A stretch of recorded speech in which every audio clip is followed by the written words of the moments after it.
தாழ்மை என்னும் பள்ளத்தாக்கின் வழியே கிறிஸ்டியான் தனியாக நடந்து போனான். இந்த பள்ளத்தாக்கில் அவன் பட்ட அவதிகளுக்கு கணக்கே இல்லை. கிறிஸ்டியான் தன்னை வழி அனுப்ப வந்த பெண்மணிகளை பிரிந்து சிறிது தூரம் வருவதற்குள்ளாக அப்பொல்லியோன் என்னும் பெயரையுடைய பிசாசு அவனுக்கு எதிராக வந்தான். இவனை கண்டவுடன் கிறிஸ்டியான் தயங்கினான்.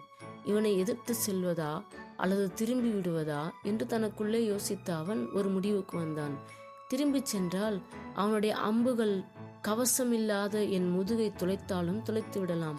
அதனால் அவனை நேருக்கு நேர் சந்திப்பதே சரியானது என்ற முடிவுடன் முன்னால் சென்றான் கிறிஸ்டியான்.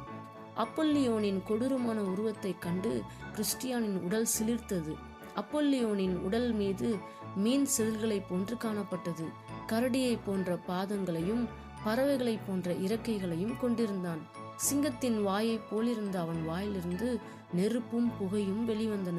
கிறிஸ்டியானை பார்த்து சீறிய அவன், யார் நீ, எங்கே இருந்து வருகிறாய் என்று கேட்டான். பாவங்களின் இருப்பிடமாகிய அழிநகரத்திலிருந்து சியோன் மலையை நோக்கி செல்கிறேன் என்று கூறினான் கிறிஸ்டியான். அப்படியானால் நீயும் என்னுடைய பிரஜைகளில் ஒருவன்தான். ஏனென்றால் அழிநகரத்தின் அதிபதியே நான் தான். உன் அரசனாகிய எனக்கு ஊழியம் செய்ய வேண்டிய நீ எனக்கு துரோகம் செய்துவிட்டு இப்படி புறப்பட்டு விட்டாயே, உன்னை என்ன செய்கிறேன் பார் என்று உருமினான் அப்பொல்லியோன். உன்னுடைய நாட்டில் நான் பிறந்தது உண்மைதான். ஆனாலும் உனக்கு பணிபுரிய என்னால் முடியாது. வேலை செய்தாலும் கூலி சரியாக கொடுக்காதவனிடம் எவனாவது வேலை பார்ப்பானா? நீ கொடுக்கும் கூலி அரை வயிற்றுக்கு போதுமா? அதுவும் இல்லாமல் பாவத்தின் சம்பளம் மரணம் அல்லவா? அதனால் என் புத்தி தெளிந்தவுடன் எனது வாழ்வுக்கேற்ற வழி நான் தெரிந்து கொண்டேன் என்று துணிவுடன் பதிலளித்தான் கிறிஸ்டியான். எந்த அதிபதியும் அவர்கள் பிரஜையை இவ்வாறு இழந்து போக விட்டுவிட மாட்டான். நானும் உன்னை விடமாட்டேன். வேலை அதிகம், கூலி குறைவு என்று குறை கூறுகிறாயே, உன் விருப்பப்படியே அதை ஒழுங்குபடுத்திக் கொள்ளலாம். நீ மறுபடியும் நம்முடைய ஊருக்கு போய் தொடர்ந்து உன் வேலைகளை செய். நமது நாட்டின் வருமானத்திலிருந்து உன் விருப்பத்திற்கேற்ப அனைத்தையும் தங்குவதற்கு வாக்களிக்கிறேன் என்று ஆசை காட்டினான் அப்பொல்லியோன். நான் ராஜாதி ராஜாவுக்கு என்னை ஒப்பு கொடுத்து அவருக்கு அடிமையாகிவிட்டேன். இனிமேல் உன் பின்னால் வருவது நியாயமாகாது என்றான் கிறிஸ்டியான். என்ன இது? நீ கூறுவதை பார்த்தால் இந்த தீமையை விட்டுவிட்டு பெரிய தீமையில் விழுந்து விட்டது போலல்லவா இருக்கிறது. ஐயோ பாவம், அவரிடமா போய் சேர்ந்தாய்? பரவாயில்லை, போனது போகட்டும். எப்படியும் என்னை விட்டு அவரிடம் போய் சேர்ந்தவர்கள் திரும்பவும் என்னிடம் வந்து விடுவார்கள். நீயும் அப்படியே வந்துவிட்டால் எனக்கும் நலமாயிருக்கும் என்றான் அப்பொல்லியோன். நான் இனி அவருக்கே அடிமை என்று அவரிடம் உறுதியளிக்கிறேன். இனி நான் அதை மீறி நடந்தால் என்னை போல துரோகி வேறு எவரும் இருக்க முடியாது என்றான் கிறிஸ்டியான். அது சரி, எனக்கும் இதே போன்று துரோகம் செய்திருக்கிறாயே. இப்போது நீ பேச்சை கேட்டு திரும்பிவிட்டால் அதையெல்லாம் மறந்து விடுவோம் என்று மீண்டும் வற்புறுத்தினான் அப்பொல்லியோன். எனக்கு தெளிவான அறிவு இல்லாத காலத்தில் உனக்கு அடிமையாக இருப்பதாக வாக்களித்தது உண்மைதான். ஆனால் இப்போது நான் யாருடைய ஆளுகையின் கீழ் இருக்கிறேனோ அவர் எனக்கு அதை மன்னித்து உனக்கு அடிமையாக இருந்த காலத்தில் நான் செய்த பாவங்களை எல்லாம் மறந்து விடுவார் என்று நான் நம்புகிறேன். நாசக்காரனாகிய அப்பொல்லியனே, இன்னும் நான் கூறுவதை கேள். உண்மையை சொன்னால் இப்போது நான் அவருடைய பணியையும் அவர் தரும் சம்பளத்தையும் அவருடைய அடியார்களையும் அவருடைய ஆளுகையையும் அவருடைய நாட்டையுமே விரும்புகிறேன். அதனால் நீ இனிமேல் வம்பு பேசி என்னை வழிமறிக்க வேண்டியதில்லை. நான் அவருடைய சேவகன், அவரையே பின்தொடர்வேன் என்று திட்டவட்டமாக கூறிவிட்டான் கிறிஸ்டியான். அப்பனே, நீ கவலையை விட்டு மகிழ்ச்சியோடு பேசுவது போல் தோன்றுகிறதே.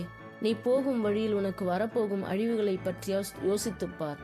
எனக்கு துரோகம் பண்ணி என்னுடைய வழிகளை விட்டு விலகிய அவருடைய சேவகர்களுக்கு எவ்வளவு கேவலமான முடிவு நேரிட்டிருக்கிறது என்பதை நீ அறிவாய். அவர்களில் அநேகர் அவமானகரமான முறையில் மரணம் அடைந்திருக்கிறார்கள். அது போகட்டும், எனது ஊழியத்தை விட அவருடைய ஊழியம் மேன்மையானது என்கிறாயே. அவர் தமது ஊழியக்காரர்களுக்கு உதவி செய்யும்படி எப்போதாவது தன்னுடைய இடத்தை விட்டு நகர்ந்தது உண்டா? சொல் பார்ப்போம்.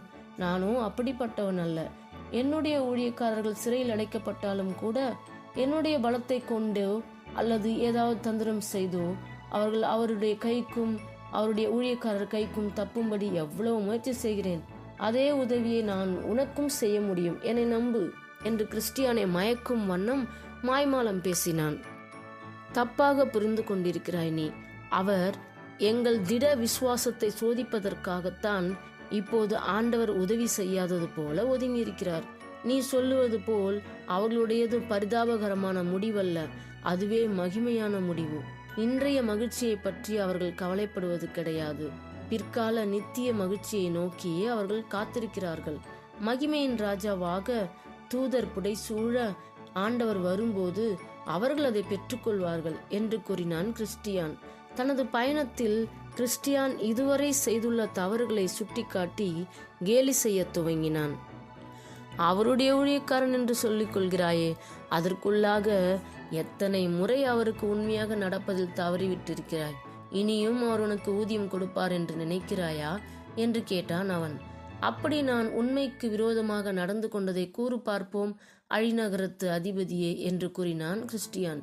ஏன், நீ நம்பிக்கை சேற்றில் சிக்கிக் கொண்ட போது ஏண்டா இங்கு வந்தோம் என்று மனம் கலங்க உன்னுடைய தலைவர் கூறிய பாதையில் செல்லாமல் குறுக்கு வழியில் சுமையை இறக்க வேண்டும் என்று வழி விலகிச் செல்லவில்லையா?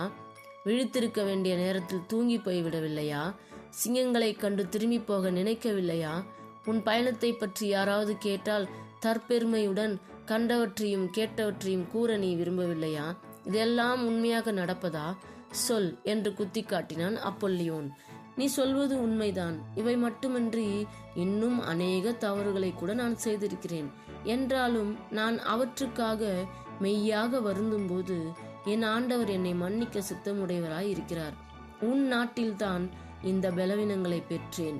அங்கேதான் பாவத்தலையில் கட்டுண்டு விடுபட முடியாமல் பெருமூச்சு விட்டேன். இப்போதோ அவற்றையெல்லாம் என் எஜமானரிடம் அறிக்கையிட்டு மன்னிப்பை பெற்றுக்கொண்டேன் என்று மகிழ்ச்சியோடு கூறினான் கிறிஸ்டியான். கிறிஸ்டியானின் வார்த்தைகளை கேட்டு அவன் மலர்ந்த முகத்தை கண்டவுடன் அப்பொல்லியோனின் கோபம் கட்டுக்கடங்காமல் அதிகரித்தது. உன்னுடைய எஜமானரின் விரோதி நான். அவருடைய கட்டளைகளையும் அவரை பின்பற்றுபவர்களையும் நான் வெறுக்கிறேன். இப்போது உன்னோடு போர் புரிந்து உன்னை வெற்றி கொள்ளவே இங்கே வந்திருக்கிறேன் என்று கத்தினான். அப்பொல்லியோனே, நான் சொல்வதை கேள். வீணாக என்னோடு மோதாதே. நான் பரிசுத்த பாதையில் இருக்கிறேன்.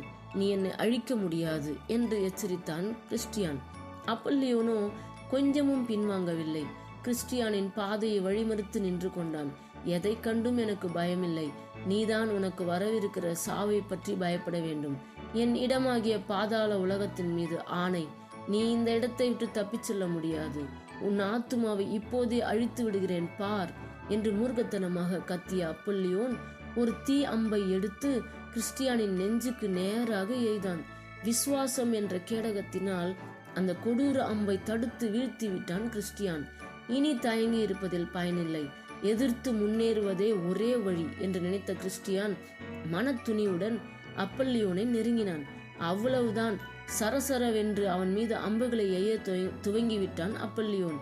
கிறிஸ்டியான் எவ்வளவு திறமையாக தடுத்த போதிலும் சில அம்புகள் அவன் தலையிலும் கையிலும் காலிலும் காயப்படுத்திவிட்டன. காயங்களினால் கிறிஸ்டியான் சற்று பின்வாங்கினான். இதை கண்ட அப்பொல்லியோன் களிப்போடு இன்னும் சரமாரியான அம்புகளை அவன் மீது தொடுத்தான். இனிமேல் பின்வாங்கினால் ஆபத்து என்பதை உணர்ந்த கிறிஸ்டியான் முன்னே சென்று அந்த அம்புகளை தடுத்தான். அரை நாள் மட்டும் இந்த சண்டை தொடர்ந்து நடந்து கொண்டே இருந்தது. காயமடைந்து பலவீனப்பட்ட கிறிஸ்டியானால் தொடர்ந்து சமாளிக்க முடியாமல் சோர்ந்து போய்விட்டான். இதை கவனித்துக் கொண்டிருந்த அப்பொல்லியோன் இதுதான் சரியான தருணம் என்பதை அறிந்தான். அருகே நெருங்கி முழு பலத்தோடு கிறிஸ்டியானை தள்ளிவிட்டான்.